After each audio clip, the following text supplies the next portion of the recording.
Namaste and welcome back to Temples, Books and Science. I am ArchanaRaghuram and let's continue our exploration of the Lalitasahasranamam. In the last episode, we witnessed the valor of the Shaktis in the battle against ignorance. We now enter a pivotal phase in the goddess's divine play, where familiar powers are invoked in unique and profound ways. We begin with the 77th name, Kameshwara Mukhaloka Kalpita Shri Ganeshwara. This name translates to she who created Lord Ganesha by the mere glance of Kameshwara's face. Let us delve into the beautiful narrative and the symbolism behind this divine manifestation. Imagine the tender exchange between Lalita Devi and Kameshwara, Lord Shiva. A gentle, loving glance from the goddess met with a reciprocal smile from Shiva. From this radiant exchange, Ganesha manifests as a direct result of their divine love, Vatsalya Bhavam. His two tusks, curving gracefully, are themselves an embodiment of their joyous smiles. He emerges as Sri Vidya Ganapati, Vallabha Ganapati, a child of pure divine love. This Ganesha's form, like his creation, is truly unique, a testament to the divine union of Shiva and Lalita Tripura Sundari. He possesses 10 arms, each representing the 10 Indriyas, the 5 sense organs, Jnanendriyas, and 5 organs of action, Karmendriyas, which he masterfully controls. In his hands, he holds various objects, each a powerful symbol of his multifaceted nature and divine authority. He carries the weapons of his parents, Shiva and Lalita Devi, the Shulam, trident, and Pasham, noose, representing his power over time and the ability to bind and release, the sugarcane, symbolizing sweetness and the fruits of spiritual practice, and the Ankusham, goad, representing his ability to guide and control. Significantly, he also bears the weapons of his maternal uncle, Lord Vishnu, the Shankha, conch, and the Chakra, discus, symbolizing divine sound and cosmic order. In his trunk, he holds the Ratna Kalasham, symbolizing abundance and the treasures of wisdom, both material and spiritual. This unique form of Ganesha, combining the attributes of his parents and maternal uncle, underscores his role as a powerful and all-encompassing deity, capable of overcoming any obstacle and bestowing both material and spiritual blessings. Seated on his lap is Vallabha Devi, a form of goddess Lakshmi, signifying prosperity and auspiciousness. This is why he is also called Sri Vidya Ganapati, a form connected to the highest knowledge and the manifestation of divine abundance. Ganesha's form carries profound philosophical implications. His human body represents Maya, this illusionary world of perception, while his elephant head symbolizes Brahman, the ultimate reality, the pure consciousness that transcends Maya.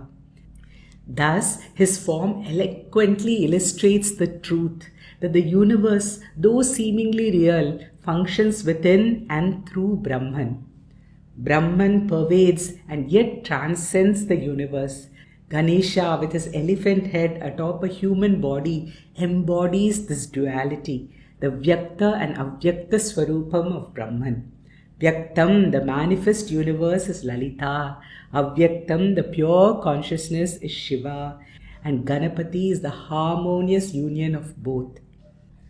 Now you might wonder, wasn't Ganesha created from Parvati's sandalwood paste? Yes, that is a well-known narrative.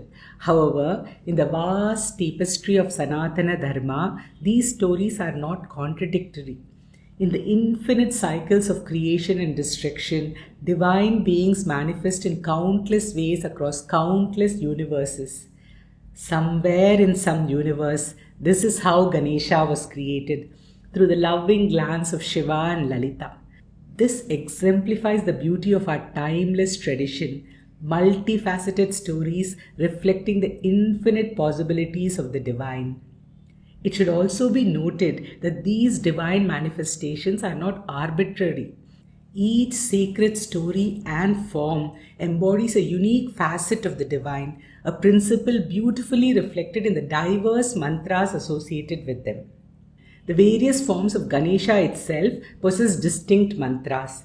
The Heramba Ganapati mantra, a powerful invocation for protection and strength, differs from the Siddhi Vinayaka mantra, which is chanted for the attainment of success and spiritual accomplishments.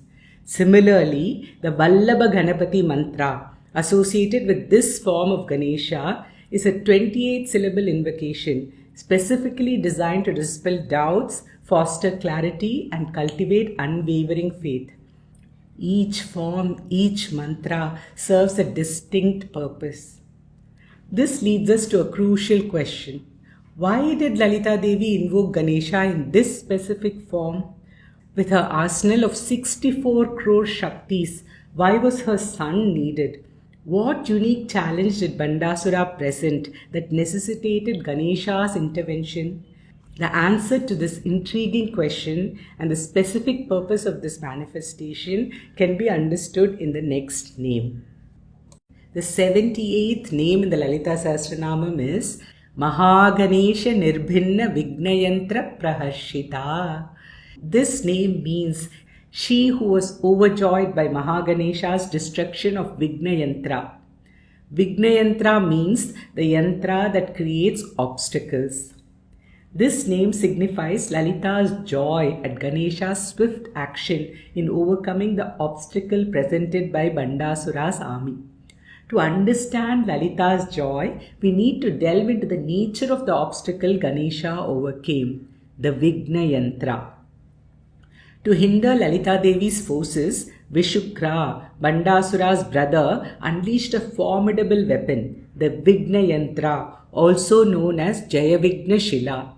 Infused with powerful destructive forces, this yantra emanated debilitating negative energies, plunging Lalita Devi's 64 crore Shaktis into demotivation and despair. So profound was the yantra's effect that it shook the entire army to its core, necessitating the creation of Vallabha Ganapati and requiring Lalita Devi to invoke the power of Kameshwara. What were these dark powers within the yantra that caused such an effect on the Shaktis?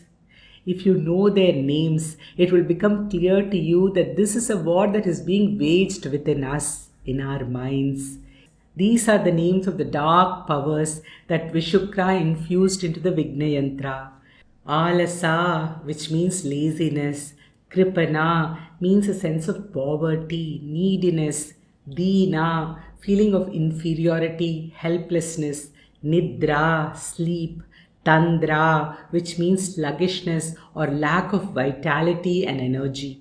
Pramilika is a lack of focus.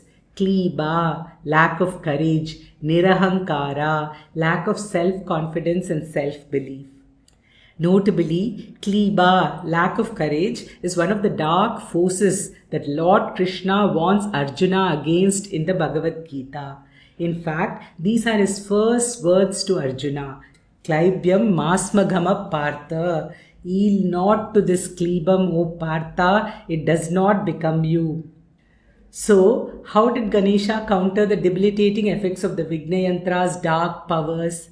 He didn't introduce external forces. Instead, he tapped into the inherent joy and positive energies that reside within the self.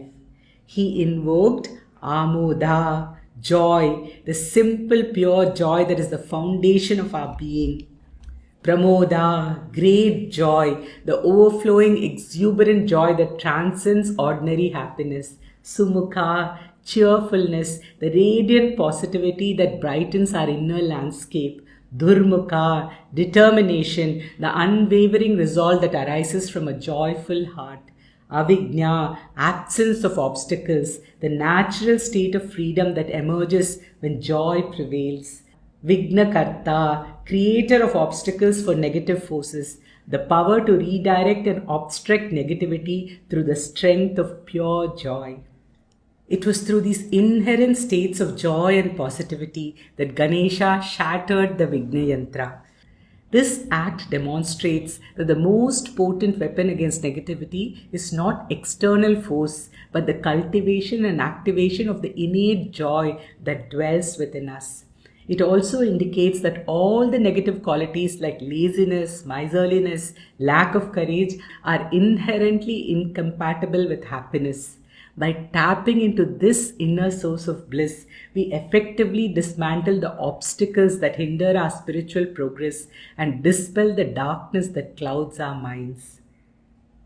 Witnessing Ganesha's triumphant destruction of the Vigna Yantra, Lalita Devi experiences profound joy, described as praharshita, signifying her ecstatic delight. If you recall, in the last episode, we saw the 5 names that delighted the goddess. But this victory is particularly special, eliciting a state of great delight, praharshita. To understand why, we must delve into the symbolism of this name. When we embark on the spiritual path, we encounter many obstacles. Doubt is a formidable obstacle. We question the profound truths of the Vedas, especially the assertion Tattvamasi, you are Brahman, a central tenet of Advaita Vedanta. Accepting this requires a big leap of faith. We also grapple with self-doubt, wondering how we can transcend the illusions of Maya. These doubts, like the Vigna Yantra, hinder our progress. So how do we overcome these doubts? The Upanishads offer a clear answer. The Mundaka Upanishad proclaims, Vidyate Hridaya Granthi Chidyante Sarva Samshaya Tasmin Drishte Paravare. When our awareness is fixed on the supreme reality, on Brahman, all doubts vanish. This state of clarity and freedom from doubt, where the individual soul realizes its oneness with the universal consciousness, this Parabrahma Anubhavam is what is called Ganesha Sthiti. It is this Upanishadic assertion that is depicted as Ganesha's creation, born from the pure, undivided gaze of Lalita Devi upon Shiva. Just as that divine glance extinguishes any separation between them, Ganesha Sthiti signifies the complete eradication of doubt, the dissolution of the illusionary division between the self and the divine, between Atma and Brahman. This state of unwavering focus, where the mind is stilled and the doubt is banished, the Ganesha Sthiti, allows us to rise above the pull of our senses and the restlessness of our actions, resulting in the destruction of all obstacles, symbolized by the shattering of the Vigna Yantra. This complete eradication of doubt is a state of profound bliss. So, praharshita.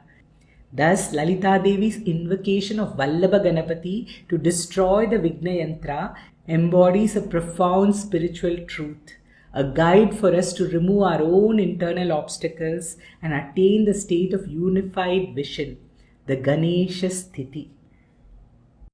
In the grand cosmic drama of Lalitasahasranamam, we now witness a pivotal moment, a direct confrontation between the embodiment of pure knowledge, Lalita Devi, and the personification of utter ignorance, Bhandasura. This is no ordinary skirmish. It's an epic clash of cosmic proportions. Lalita Devi, radiant and majestic, ascends her Chakraraja Ratha, a divine chariot described in the Lalitopakyanam as a marvel of cosmic engineering. Its wheels are the 4 Vedas. The horses that pull this Chakraraja Ratha are the 4 Purusharthas, Dharma, Artha, Kama and Moksha. And its flag, Ananda Dwaja, flutters with the promise of bliss. She crosses the fiery fortress of Jwala Malini, directly confronting Bhandasura, the very heart of ignorance. The 79th name, Bhandasurendra Nirmukta Shastra Pratyastra Varshini, captures this intense exchange. It translates to she who hurled astras in response to the shastras hurled by Bhandasura. But this is more than just a battle of weapons. It's a clash of fundamental principles. Here, the nuances of the Sanskrit language are crucial to understanding the subtle meaning of this name. Bhandasura unleashes shastras, regular weapons and missiles. Lalita Devi in her infinite power counters with astras, divine weapons imbued with the power of mantras. Many of you would have heard of the Brahmastra, a weapon of immense power invoked through mantra shakti. In the age of Kali Yuga, we might think of such weapons as relics of the past. But Lalita Devi, who is mantra swarupam, personification of all mantras, wields them with effortless grace. Let's delve into the specific astras and shastras exchanged.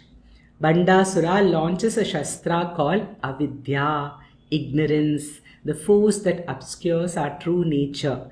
Lalita Devi responds with Atma Jnana, knowledge of the self, the only antidote to ignorance.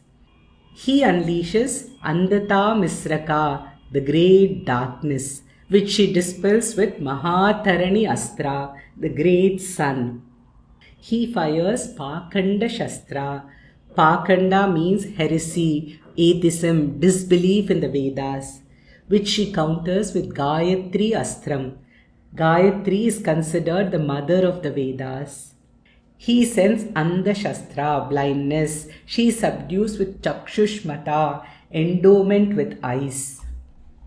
He launches Shakti Nasha, destruction of Shaktis. She dispels with Vishwavasu. He releases Shastra called Antaka, weapon of death. She destroys with Mahamrityunjaya Astra, conqueror of death. He fires Sarvastra Smriti Nasha, destruction of memory. She counters with Dharana, retention of memory. He sends Bhaya, fear. She counters with Abhayankara Aindra, fearlessness. He unleashes Maharoga Shastra, great diseases. She responds with Namatraya Astra.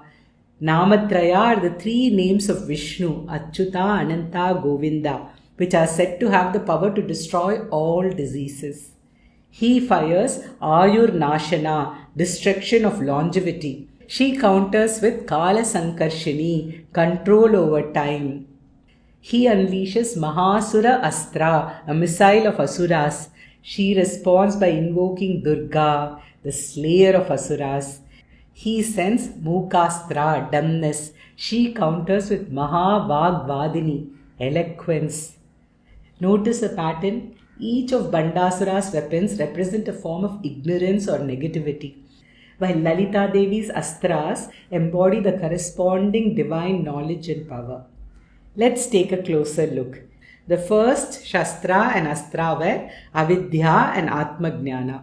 Bhandasura's Avidya Shastra represents the fundamental ignorance that veils our true nature. It's the illusion that we are merely our bodies and minds separate from the divine. This avidya leads to suffering, fear, and a sense of incompleteness. Lalita Devi counters with Atma Jnanastra, the weapon of self-knowledge. This is the realization of our oneness with Brahman, the understanding that we are the Atma, the eternal blissful consciousness. This knowledge shatters the illusion of avidya, leading to liberation. Let's take the example of Andhata Misraka versus Mahatarani. Bhandasura's Andhata Misraka represents the overwhelming darkness of delusion and despair. It's the feeling of being lost, hopeless, and trapped in negativity. Lalita Devi responds with Mahatarani Astra, the weapon of the great sun. Just as the sun dispels physical darkness, this Astra dispels the darkness of delusion with the radiant light of wisdom and clarity. It symbolizes the power of knowledge to illuminate our path and lead us out of darkness.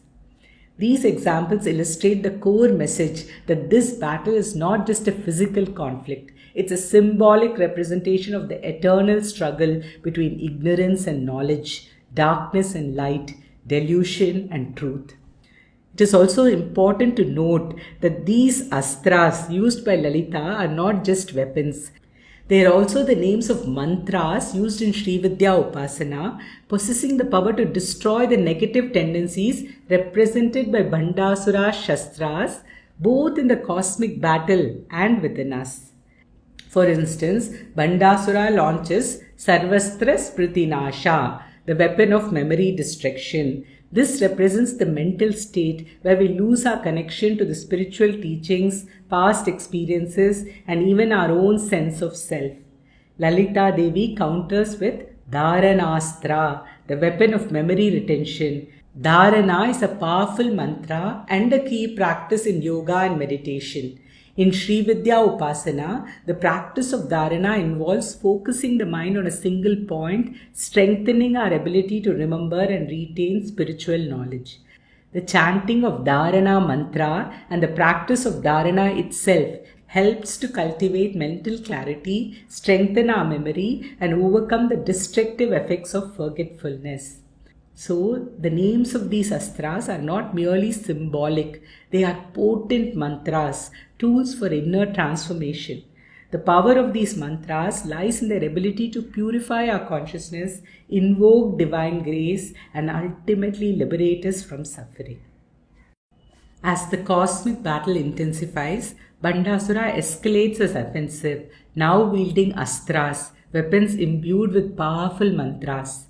In response, Lalita Devi performs an extraordinary feat, a testament to her supreme divinity. She invokes all 10 avatars of Vishnu directly from the tips of her fingernails. Karanguli Nakhotpanna Narayana Dashakritihi. The 80th name of the Lalitasahasranamam translates to She who created the 10 avatars of Narayana from the tips of her fingernails. Just as we explored Ganesha's unique birth, this is another rare and powerful demonstration of Lalita Devi's command over the cosmos. Each avatara, a distinct manifestation of Vishnu's power, arises to counter a specific threat unleashed by Bhandasura, showcasing Lalita Devi's absolute mastery over all forces. For example, when Bhandasura unleashes the Arnavastra, missile of the ocean, submerging Lalita Devi's forces in a torrent of water, she invokes Kurmavatara from her right index finger. Just as Kurma supported Mount Meru during the churning of the ocean, he now supports the Shaktis, preventing them from drowning. When Bhandasura releases the Hiranyaksha Astra, she invokes Varaha Avatara from her right ring finger, who swiftly vanquishes Hiranyaksha. In a sense, Bhandasura invokes the Asuras vanquished by Vishnu in each of his avatars, and Lalita Devi, in her infinite power, counters by manifesting the corresponding avatara. Thus, the 80th name, Karanguli Nakhotpanna Narayana Dashakritihi, stands as a testament to Lalita Devi's unparalleled power and her role as the ultimate protector. By manifesting the 10 avatars of Vishnu from her fingernails, she demonstrates her absolute command over the forces of creation and preservation, reinforcing her position as the supreme Shakti. This divine act not only counters Bhandasura's onslaught, but also assures us that Lalita Devi's power is ever present, ready to manifest in countless ways to safeguard the universe and her devotees. We are reaching the climax of the battle. Until now, we saw that Lalita Devi responded to the missiles hurled by Bhandasura. In the next two names, however, the goddess takes the offensive, unleashing her own potent astras to destroy Bhandasura and his city Shunyaka. We will witness this decisive action in the next episode, so stay tuned. Thank you for joining me on this sacred journey. May the grace and blessings of the Goddess Lalita Tripurasundari guide and inspire you on your spiritual path. Om Shri Matre Namaha. Namaste.